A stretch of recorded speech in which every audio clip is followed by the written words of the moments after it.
While I'm steaming here over this strike that I got today, I started looking around to see what other truther type channels might have something to say about this recent outbreak of strikes and channels being taken down. So here I am on my backup channel, Call for an Uprising, had a video about alternatives to YouTube, so I decided to just check it out and see what he had to say. This is his video here. He brought up some alternative platforms. One that he seemed to favor I hadn't heard of. It's called DTube. A couple of others were mentioned. Here's his statement here. DTube. He has some videos there, and he gave some tips about how to fly under the radar for their special computer algorithms here on YouTube. I've been working on my first real video with actual content. This whole strike issue is very irritating. When I found Call for an Uprising's, his rant sent me on to check out these other sites.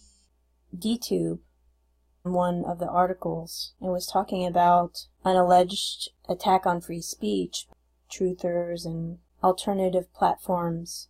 They call it a purge. So I really think that there is a purge going on. Obviously changes are taking place and we have to decide whether we want to interact with the world in this way or give it up. So many of us are looking for alternative platforms because if they're going to take down a video of mine that was less than a minute long and had absolutely no real content, just a picture of a door,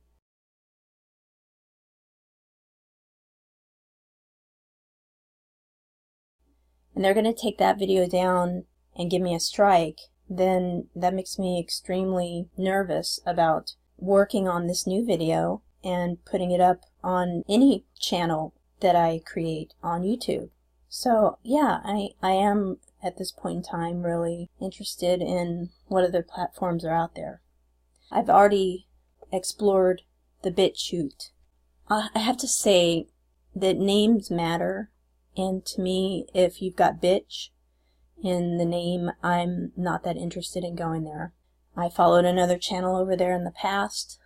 I found out their comments platform is controlled by Discus. You know, I used to read articles, very controversial topics, and I would, write my opinions and interact with people in the comment sections on articles on the internet. Discus was the main platform, the way YouTube is with videos, for comments. So they were flagging my comments, taking them down, and censoring my comments there. So I backed out of Discus, and I will not make any comments if it's controlled by Discus. BitChute is controlled by Discus, which is controlled by, a big brother. I'm not interested in going there. I also checked out Vimeo and signed up for a while. Pretty noble effort of selling themselves as a really great alternative to YouTube. But, folks, the bottom line is whether you're going to be able to make the videos that you want to make with the content that you choose. And I hate to say it, but we have a platform that we've been spoiled on, and a lot of people have really tight budgets. And there's no guarantees that you will actually not have the same problems that you're encountering right now with the purge on YouTube. There's no guarantees it's not going to happen here. You read their policies and everything, it sounds like YouTube, they could take your videos down if they violate their policies. So why would you pay for a platform that you're still not free on? You can do that with YouTube. So fellow YouTubers, I just wanted to know what your thoughts are on these new platforms. I just want to share with you what I read on this article and see what your opinion is, and if you think it sounds like we could go there and make some videos. They did say they'll still take down a video for copyright infringements, and you know how you can drive a truck through those copyright infringement rules. That's one concern. But let's have a look at this DTube, and this caught my eye. It's Illuminati, but they're all Illuminati. Polygon.com. It's covering Steemit, DTube, BitChute, and YouTube Purge.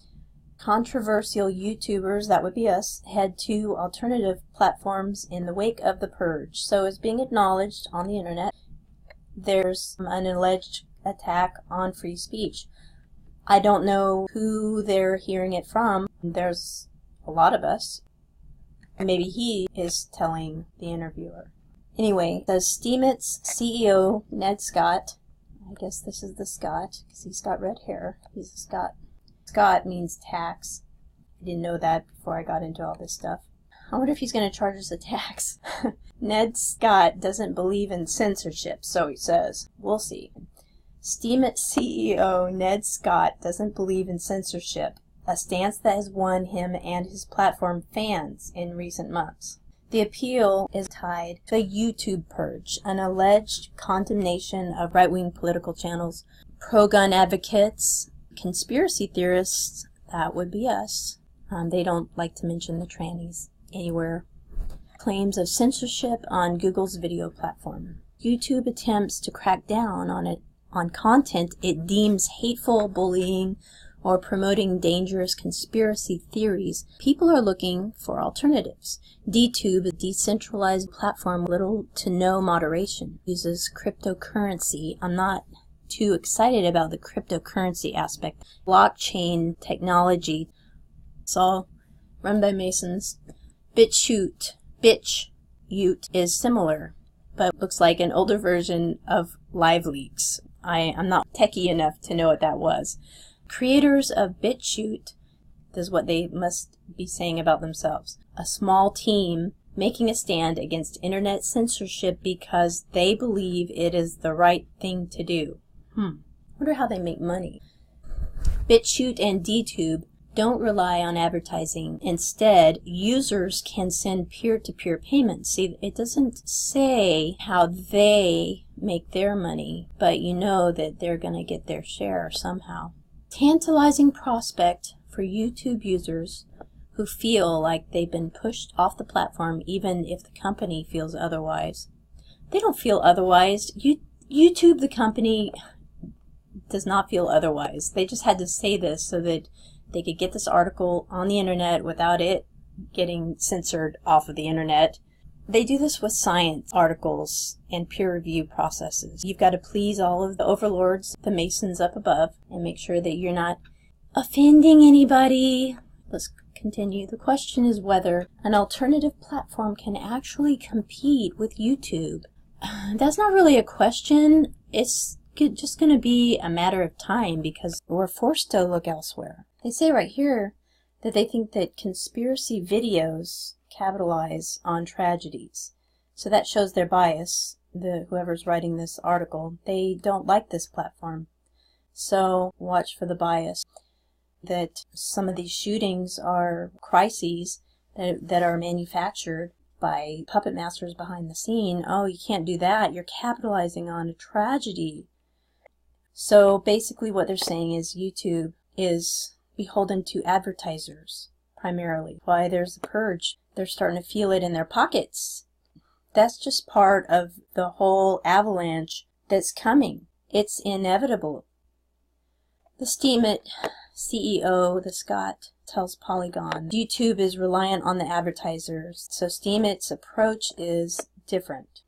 If someone reports a video for infringing on copyright, they say, yep, we're going to take it down and check it out, but we aren't policing the content. Well, that remains to be seen. Thanks to their laissez-faire moderation, DTube and BitChute are becoming home to controversial and disturbing topics. See, they're setting it up right there to create a stereotype. Right there. Setting up everybody to think is that anybody who goes to this platform is going to be a tinfoil hat wearing nationalistic xenophobe who hates all sorts. But what are you going to do? I guess this controversial YouTuber is a big part of the push to get alternative video creators to come check this out. He says, it's really down to us. I hope you'll support the people who have been affected in the way that they have. It's just inevitable whatever happens. Just inevitable? Whatever happens? Whatever is that supposed to mean? It sounds like almost like a kind of a disclaimer. Maybe he's in on it and he knows what's going on. I would encourage you to follow everyone you can, myself included, on the alternative platforms, and please make that extended effort. You know, we'll check it out, but if it's lacking in a big way, I'm not going to be going back. I'm not going to keep going there just to support it. I will go there if it does what it's supposed to do and what they claim. It's important to acknowledge, let's see, they have the support of prominent alt-right voices like Cullen, Stefan Molyneux. I haven't checked this person out, or any of these people. And so if we come here, then we're going to be lumped all together with these people who have made a name for themselves as being deplorables. Companies like Gab, which has been described as the go-to social platform for the alt-right, never heard of it, have publicly shown their support for BitchUte. BitchUte itself, I think that's hilarious that an alt-right group would support, a platform that starts with a swear word, a pretty bad one at that. I think that they're laughing about that. So, whoever created that says a lot right there. You know, I think you're a fool if you go to BitchUte. BitchUte. What is a BitchUte? The heart of the issue is still how people perceive YouTube and how it polices content. That's the heart of the issue? No, the heart of the issue is that YouTube is policing content and they're kicking people off and blocking them from their ability to creatively express themselves. That's the issue. We're like animals during a forest fire seeking out a nice cool place to take refuge. There's not much out there, pretty much like a desert. YouTube can do whatever it wants. Yes, it can, and it will. First Amendment activists, the First Amendment is a lie. Yeah. First Amendment does not exist. It doesn't apply to us. Yeah, you're not going to get it. They're proving it. Can't you see? There's no First Amendment in the world. There's not. It's gone, if it ever was. I think it was just a legend. I don't think it really, truly ever existed. It's not a government body, but you and I know behind the scenes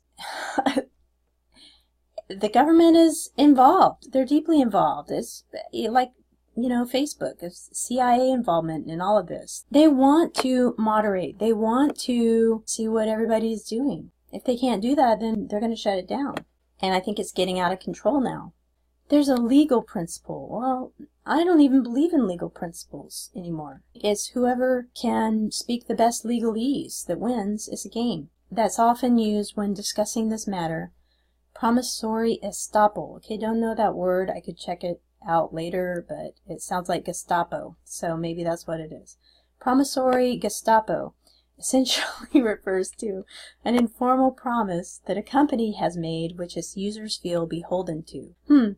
Well, I mean, this could be reversed. The law of reversals. In YouTube, the promissory Gestapo essentially would refer to an informal promise that YouTube made to its users that YouTube should feel beholden to, uphold, but which it does not. And so that promissory Gestapo, that informal promise that we YouTubers feel that YouTube is beholden to, is that they offered us this platform for free speech and expression, and now they are turning it into a joke. So promissory Gestapo, now we know what that is and that they said it backwards. YouTube should feel beholden to the promise, the unspoken promise that they made to their users. They're now breaking. They're basically betraying us all. We made them, and now they're going to feel it. It's a balancing act, I know, between their advertising dollars and the people that are making the videos that bring the viewers, that make YouTube what it is. But they're destroying that right now, and I don't think that they care. Maybe they want to. Who's this? Robert Kinnock. What kind of name is that? YouTube's head of business told YouTuber Casey Neistat that the company's four core beliefs are freedom of speech. Really? YouTube believes that the company's 4 core beliefs are freedom of speech. I wonder if that applies to their channel base, those who make videos. Or is it they believe that the freedom of speech is their basic right, not ours? Freedom of information? For them, they're gathering lots of information, but we're being cut off from the information. Freedom of opportunity. I guess YouTube does have a lot of opportunities now that they've made it to where they are. I wonder what they're doing. And freedom to belong. Belong to what? People took that to mean any type of speech was allowed. No, that's not true. We know that some kinds of speech, even absurd, deplorable types of speech, is allowed.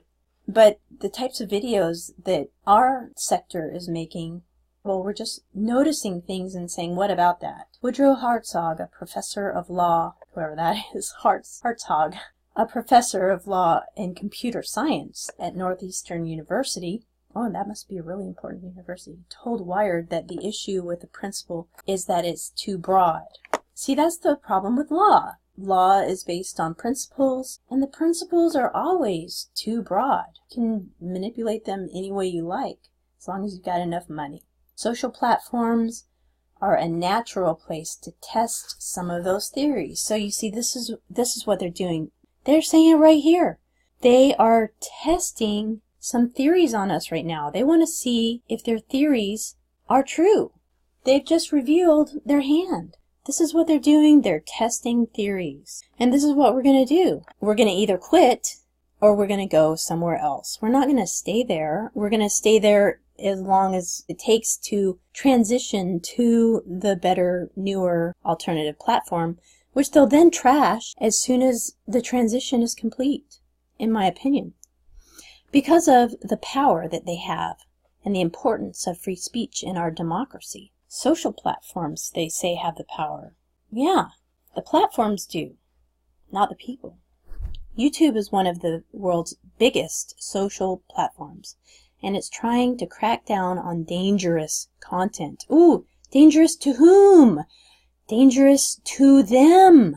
I dare say dangerous to them. Things are going haywire. People aren't believing the storylines and the legends that are being presented on TV and in the movies anymore. So that's why conspiracy videos are being removed. Yeah, can't have anybody thinking for themselves, God forbid. And why the company says moderators may have been a little too aggressive with flagging content. You don't say. And handing out strikes. Why do we even have strikes? Still, the company isn't trying to shut down channels en masse, nor is it trying to restrict content. No, we would never do that. PragerU, a right-wing university, in quotes, that was designed to exploit YouTube and Google's algorithm. PragerU is exploiting their algorithm. For what? What are they getting out of it? Recently noticed that its videos were restricted. The channel, which has racked up close to 1 billion views, accused YouTube of censorship. Ah, here it is. This is the answer to my question earlier. This is who is accusing YouTube of censorship.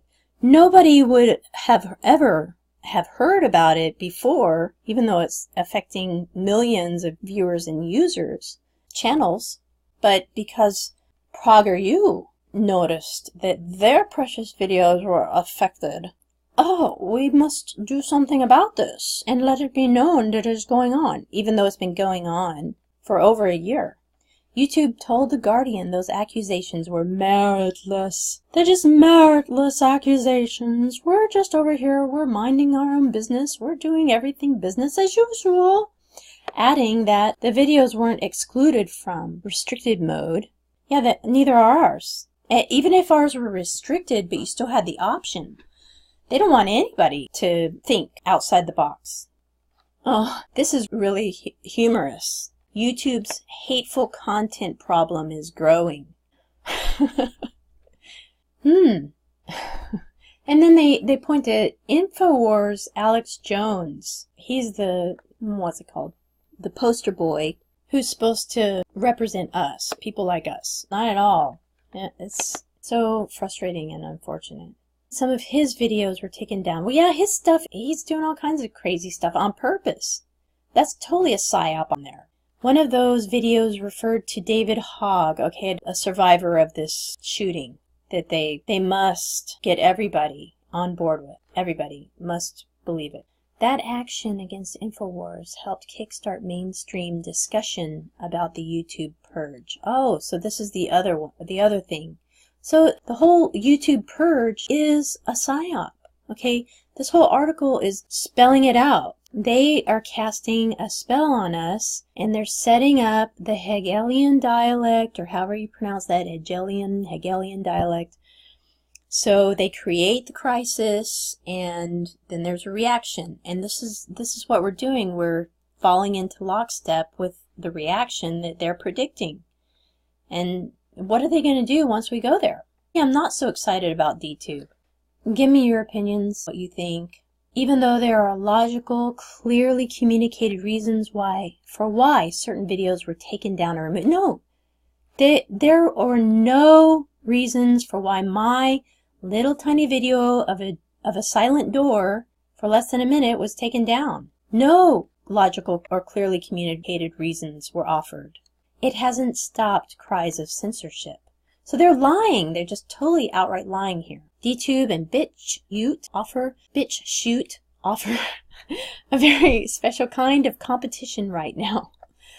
Conspiracy videos, yeah, now they've defined it. They've said it clearly, in case you didn't get it the first time, or the second time, or the third time, that these two platforms are going to be labeled as a place for conspiracy and crazy right-wing tinfoil hat-wearing nut jobs. That's the image that they're creating for the public. Conspiracy videos created under the false pretense. Conspiracy, they know what these videos are about.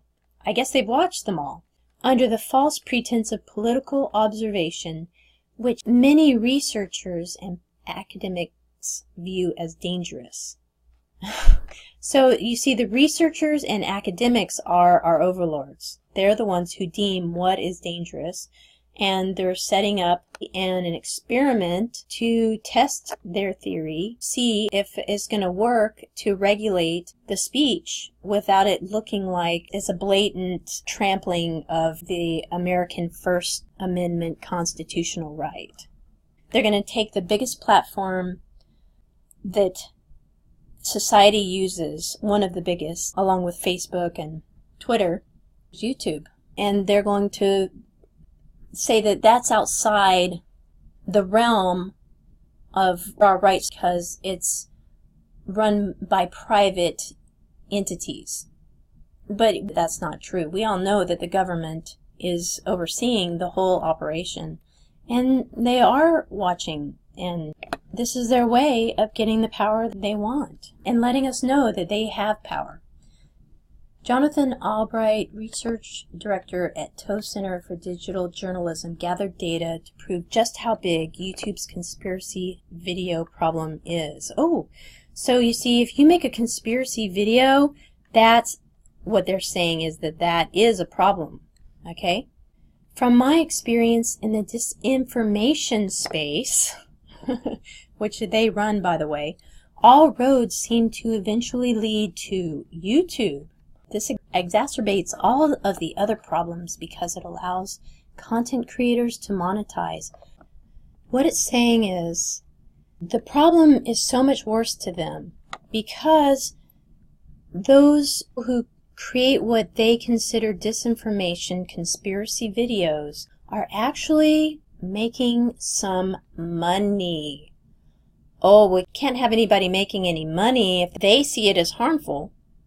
They don't like the idea that videographers, they're getting a little bit of money. They're jealous, okay? And from the visibility, they're becoming popular. They're sidetracking Hollywood. They're becoming popular without going through Hollywood.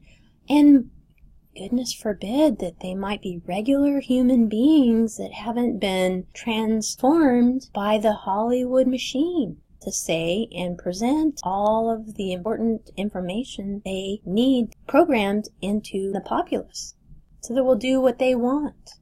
And Fantano agrees. He calls himself a free speech purist. But YouTube needs to come out and say what kind of content. So I wonder if we'll see YouTube, because they're demanding it here, And if YouTube will say this is exactly what we want. No transgender agenda videos of any sort, or false flag.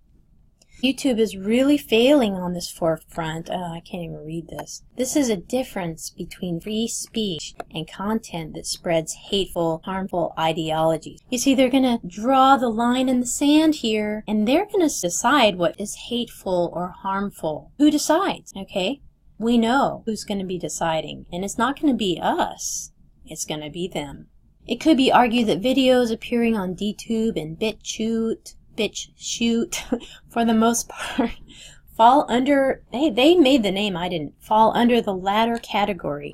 YouTube isn't purging its creators or waging war on conservative voices. Yes, it is. Yeah, it's purging creators and waging war on us. It's trying to tackle conspiracy videos. Those darn conspiracy videos! They're driving us crazy. We just don't know what to do about it. We didn't foresee them coming along. And make its platform friendly to all that they decide it should be friendly to. This is a party to which only certain kinds of people are invited to, and we consider them all. All the others are not really all. They're lower, and so they don't get to participate. YouTube isn't trying to stop people from leaving. No, they're not. They're not at all in going to alternative platforms, but it's certainly not going to let content it believes promotes bullying or hateful ideologies. So they see us as like a parasite, basically. They're saying that we're a parasite, and so they'll be glad if they can deworm themselves. We're worms. Update. Steemit CEO Ned Scott sent Polygon a statement after this story was published saying, Steemit ensures the website is compliant and that there are systems in place that allow things like hate speech to be flagged and removed. So, there you go. At the very end, they're revealing, and most people can't make it to the end. They just can't focus that long on something this tedious.